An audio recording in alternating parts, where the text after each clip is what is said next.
Bonjour tout le monde. Alors, c'est un grand plaisir d'être ici aujourd'hui avec vous puis avec Manon pour aborder un thème très important. Hier, j'ai été invité, comme les autres chefs de parti aussi, à participer à l'Assemblée des chefs des Premières Nations du Québec et du Labrador qui se tenait à Montréal. Donc, c'est un événement très important. On a eu 1 heure de discussion ensemble. On a pu aborder des thèmes très importants, notamment le thème de la co-construction. Le thème de comment est-ce qu'on peut, au Québec, avoir des lois dans lesquelles il n'y a pas d'angle mort et dans lesquelles, justement, il y a un vrai respect de la Déclaration des Nations unies sur les droits des peuples autochtones. Je vais laisser Manon en parler davantage. Donc, voilà. Oui. Comme vous le savez, je passe le flambeau à Sol. Alors, c'était un beau moment hier. Je n'étais pas là, mais juste de savoir que c'est justement pas moi qui étais là. C'était vraiment un beau moment. Alors, mais ce matin, je vais déposer une loi, la loi sur la co-construction des mesures législatives et réglementaires touchant les Premières Nations et les Inuits.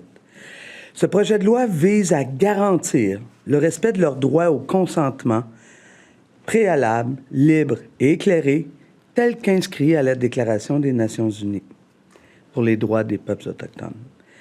Le projet de loi trace un chemin clair pour pour co-construire avec les Premières Nations et les Inuits les lois, les politiques, les règlements qui les concernent.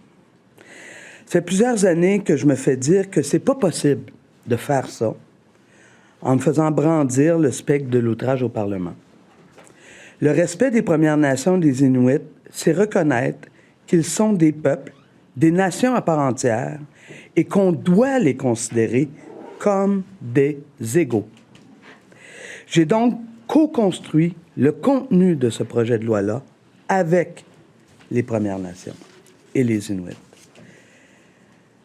Par respect et par reconnaissance de leurs droits bafoués depuis trop longtemps, et pour honorer le lien de confiance que j'ai pris des années à construire, on a décidé de leur présenter en premier, hier, à l'Assemblée générale des chefs de l'APNQL. Certains vont peut-être voir là-dedans une infraction aux règles.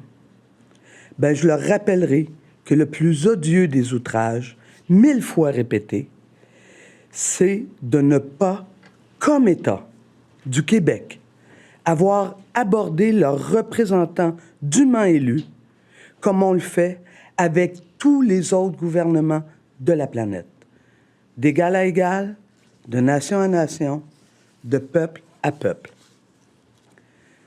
J'ai décidé de faire cette exception pour mettre en lumière l'importance de changer d'attitude face aux Premières Nations et aux Inuits avec lesquels nous partageons ce territoire. Si on est sincère comme État et qu'on veut vraiment marcher vers la réconciliation, bien, ça inclut inévitablement la réconciliation législative. Et mon projet de loi, que je déposerai bien dans quelques minutes, est une première réponse, une première étape à cet impératif.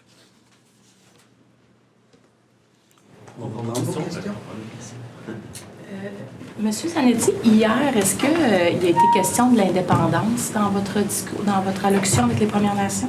Oui, il est question d'indépendance. Puis d'ailleurs, ce sujet-là, dans mon allocution de 10 minutes, j'en ai parlé, évidemment. C'est un thème qu'on aborde. Et après ça, les échanges de 45 minutes, je vous dirais que ça a occupé à peu près le 2/3 des échanges. Donc, la question de l'indépendance, de la souveraineté, l'autodétermination de façon générale, puis c'est aussi en lien avec le thème de la co-construction. Donc, on leur a présenté, on leur a montré le projet de loi.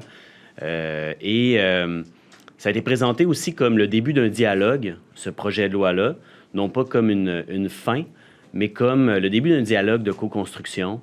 Et ça a été, cette intention-là a été vraiment bien accueillie.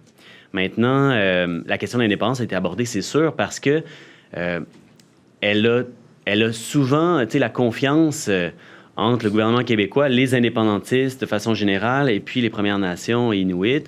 Elle n'a pas été bâtie, là, elle a été plutôt brisée. Puis, je veux dire, quand on regarde, même, je parle pas des souverainistes, mais je regarde le projet de loi 1, la constitution de Simon-Jolin Barrette, ça a brûlé la confiance très, très récemment. Alors, je pense qu'il y a une confiance à rebâtir. Et puis, ce qui est important et ce que j'ai entendu, c'est est-ce que c'est un autre projet colonial que vous proposez? Et évidemment, nous, notre réponse, c'est bien sûr que non. L'idée, c'est de sortir de ça. Et la question de savoir comment on va sortir de deux États coloniaux ensemble, sans retomber dans une dynamique coloniale, eh bien là, ça demande une co-construction. Nous, on ne peut pas y arriver tout seul.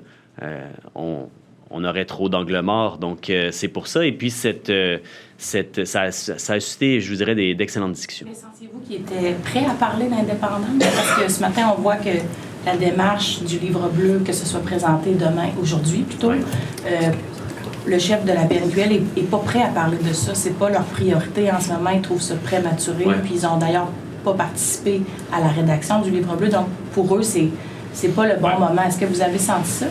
Moi, ce que je comprends de ça, c'est que effectivement, ils veulent parler de ce genre de choses-là dans le détail, de gouvernement à gouvernement. Alors, le gouvernement, en ce moment, il n'est pas souverainiste. Donc, il y a des discussions, je pense qu'il faut entendre qu'elles sont prématurées. Par contre, ce qui n'est pas prématuré, c'est d'établir des liens de confiance, puis de partager des visions, puis d'amorcer des réflexions ensemble.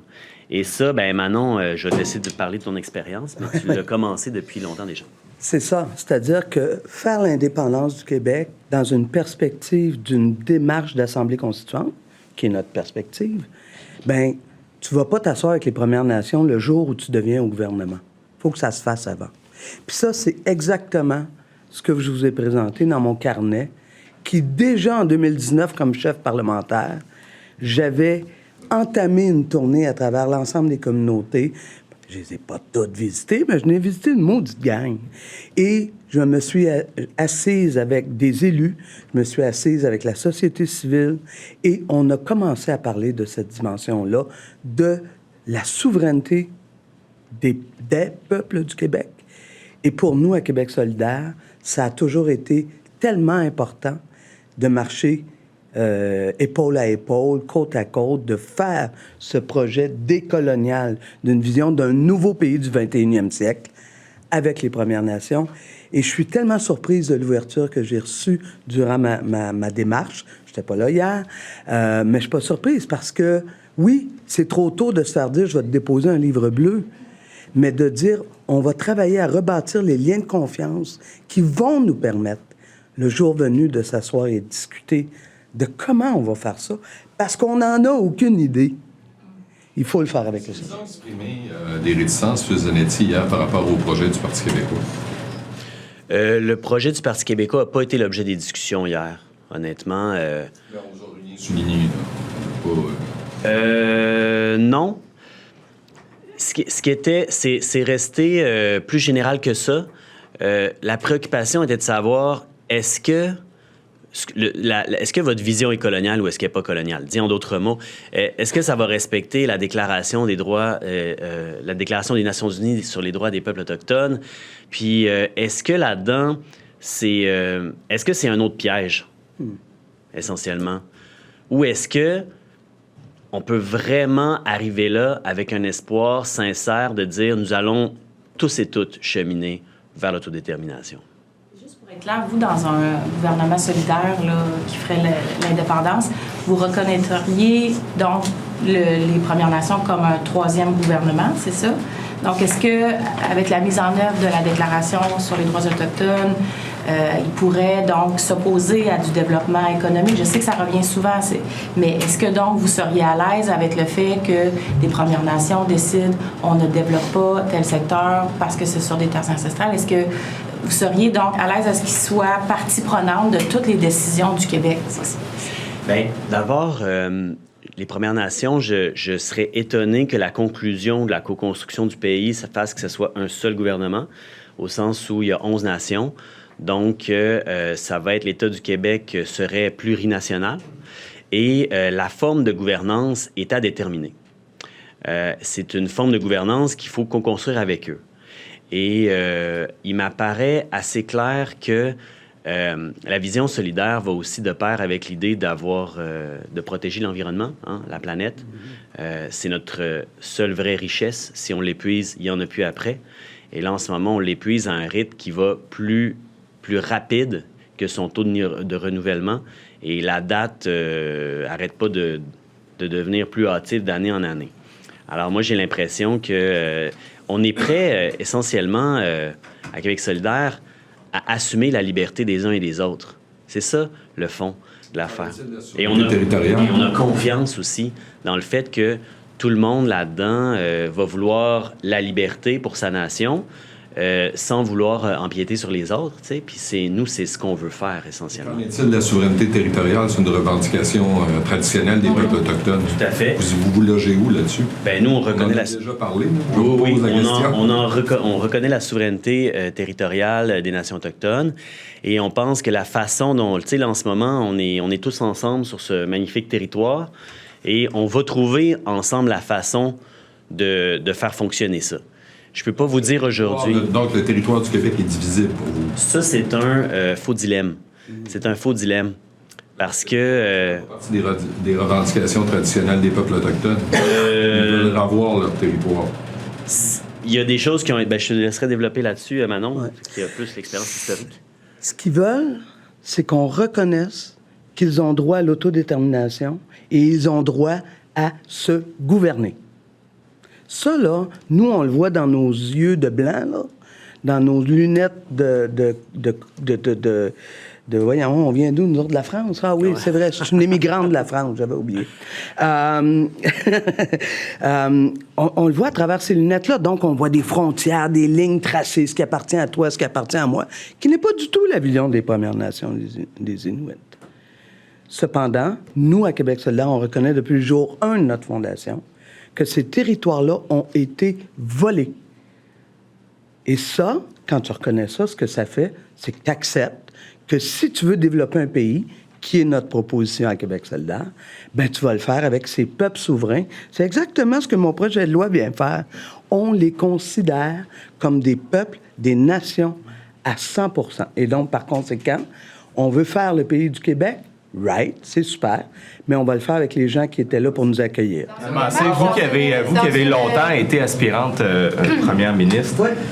Vous pensez quoi d'une première ministre qui se retrouve en crédit budgétaire et qui est incapable de préciser la dette, qui ne sait pas le montant de la dette? Ouf, écoutez, je pense que si elle n'était pas capable de le dire, je ne sais pas, je ne veux pas présumer. Est-ce qu'elle le savait? Est-ce qu'elle voulait éviter de nommer le chiffre? Est-ce que, tu sais, hier, on a appris le PQI, c'est 2 ans en avant, 3 ans... Moi, je pense, là, que la première ministre actuellement sait très bien que les revenus que génère le Québec n'est pas suffisant pour répondre à l'ensemble des missions du gouvernement, que je parle en santé, en éducation, etc. Et pour ça, elle sait qu'il faut qu'elle aille chercher de l'argent ailleurs, mais elle ne veut pas y aller auprès des 25 millions et plus. Ça, je comprends pas ça, mais je pense que ma collègue l'a questionné aussi. M. Zanetti, peut-être là-dessus? Bien... Elle a passé un mauvais quart d'heure en crédit hier. Oui, je pense qu'elle a passé un mauvais quart d'heure en crédit. C'est un exercice difficile. En même temps, je pense qu'il faut avoir une idée approximative de la dette. Et puis, bon. Vous avez failli à la tâche. Ben, écoutez, moi, c'est pas là. Moi, c'est pas pour moi le pire scandale. Là. Le pire, là où elle faillit, puis où la CAQ faillit, puis faillit depuis 8 ans, c'est le fait d'aller chercher l'argent où il est. Tu sais, moi, c'est ça la pire affaire. Pas se souvenir du montant exact de la dette brute. Bon, là, aujourd'hui, je pense qu'elle sait pour longtemps, puis ça va fluctuer, mais elle va se tenir au courant. Mais c'est pas ça qui a le plus gros impact sur l'avenir du Québec. Ce que l'avenir du Québec, ce qui est mis en péril, là, c'est le fait qu'on va pas chercher l'argent où il est, puis ça va vouloir dire des coupures. Puis quand je regarde les coupures qui sont faites en ce moment dans les services à domicile, là, ça me scandalise. Je n'en reviens pas. On est supposé faire un tournant vers les services à domicile au Québec. Puis là, il y a une personne qui se fait couper la moitié de ses heures et puis qui va vivre dans plus de la moitié de ses heures dans une situation qui est terrible Puis pendant ce temps-là, on dit « Ah, mais il ne faudrait surtout pas toucher à la grande fortune des gens qui ont 25 millions et plus. » Ça, moi, c'est le pire scandale. Vous parlez du cas de Benjamin, là, qui est dans le devoir ce matin. Ce que répond le 6, c'est oui, lui a moins d'argent, mais il y a plus de monde qui ont de l'aide. Qu'est-ce que vous pensez de cette réponse-là? Ça a l'air d'une réponse administrative, honnêtement. Là. Moi, j'ai l'impression que quand j'entends de la détresse, là, je me dis c'est la personne qui vit ça que je vais croire. Pas la personne qui dit non, mais elle s'en rend pas compte, mais dans le fond, elle est vraiment avantagée, puis dans le fond, elle a plus de choses que l'autre, puis tatatan. Ça, pour moi, c'est un discours administratif qui se défend. M. Zanetti, sur un enjeu plus local, vous avez certainement lu nos articles là, sur le jardin Jean-Paul Lallier ce matin. Oui, allez-y. Vous êtes un député de la Basse-Ville. Juste en m'en venant ce matin, je suis passé par là. Puis la situation qui est décrite, le camp de fortune que l'on voit là en plein cœur du quartier Saint-Roch, vous pensez quoi de ça? Je veux dire, il suffit de se promener, puis on voit des gens consommer. Ce matin, je voyais quelqu'un ramasser des seringues avec une petite boîte en m'en venant. Est-ce qu'on peut tolérer cette situation-là encore longtemps dans Saint-Roch? Bien, le problème de fond, moi, je dirais pas tous les jours, là, mais très souvent, au moins une fois par semaine, je viens à pied à l'Assemblée, puis je passe devant l'Aubrivière. C'est le chemin le plus court entre chez moi puis l'Assemblée. Et on voit la détresse, puis on voit jusqu'où le gouvernement a laissé déraper la crise du logement, la crise en santé mentale aussi, et là, la crise de l'itinérance qui en découle, entre autres choses. Et pour moi, tu sais, la solution à ça, c'est pas de dire... faut envoyer du monde faire le ménage. Là. L'idée, c'est de dire hey, il faut un toit pour ces personnes-là, puis des services d'accompagnement. Puis ça prend des ressources que le gouvernement n'a jamais été prêt à mettre. Puis pendant L'Aubrivière à côté, on l'a visité l'autre fois avec la première ministre, puis c'est immense. Ouais. C'est flambant neuf, Ouais. et il y a beaucoup de ressources. Ça ne veut pas dire qu'il n'y a pas de ressources dans le quartier Saint-Roch. Non, je comprends. Il y a des ressources dans le quartier Saint-Roch. La question, c'est que manifestement, s'il y a du monde qui dorme dehors, c'est qu'il n'y en a pas assez. Puis l'autre affaire aussi, c'est que de plus en plus, les gens plaident pour qu'il y ait des plus petites ressources à plus d'endroits, parce que des très, très, très grosses ressources concentrent vraiment l'activité, puis ça crée des enjeux de cohabitation. Alors là, il faut qu'on voit les choses différemment. Mais au-delà de dire on ne réglera pas la crise de l'itinérance non plus juste en ajoutant des aubes-rivières, il faut travailler sur l'urgence, mais il faut travailler sur la crise du logement, sur les services, sur la répartition de la richesse, et il faut aller taxer les grandes fortunes de 25 millions et plus. Mais le campement, juste pour revenir, le campement, vous faites quoi avec ça? Vous pensez quoi? Vous êtes un député de la Basse-Ville, je le répète. Est-ce qu'on peut continuer à tolérer ce campement-là qui est en infraction de toute façon de la réglementation? Je comprends. C'est très délicat là, parce que où ils vont aller ces gens-là? T'sais, moi, je pense que l'idée, c'est pas de tolérer, pas tolérer, d'envoyer la police pour faire le ménage. L'idée, c'est de dire comment est-ce qu'on va aider ces gens-là. Ces gens-là, c'est pas leur premier choix de vie. Là. Alors, aidons-les, puis c'est ça la solution finalement. Puis il faut que ça prenne le temps que ça va prendre pour les aider. L'idée, c'est pas de leur dire tassez-vous, allez en dessous du pont, sur le bord de la rivière Saint-Charles, tu sais. Il y a eu cette idée de sommet sur l'itinérance. Avez-vous entendu parler d'une volonté du gouvernement dans les couloirs de peut-être aller de l'avant avant la campagne électorale avec ce sommet-là, ou c'est mort dans l'œuf? Moi, j'ai pas entendu de rumeurs par rapport à ça jusqu'ici. Évidemment, il y a plein de choses. Le sommet est important. Il y a plein de choses que le gouvernement peut faire dès maintenant. Puis les grandes choses cruciales pour régler le problème de fond, agir de façon sérieuse sur la crise du logement, répartir la richesse, taxer les grandes fortunes, la CAQ refuse de le faire. Fait que moi, j'ai très peu d'espoir avant les élections pour une action du gouvernement. Alors, toute notre solidarité va avec, évidemment, les personnes qui vivent ça, les milieux communautaires qui soutiennent à bout de bras le filet social. Puis j'espère que le gouvernement va leur donner les aides qu'ils ont besoin d'ici là. Mais pour les grands changements sociaux, je pense que ça va attendre le 5 octobre.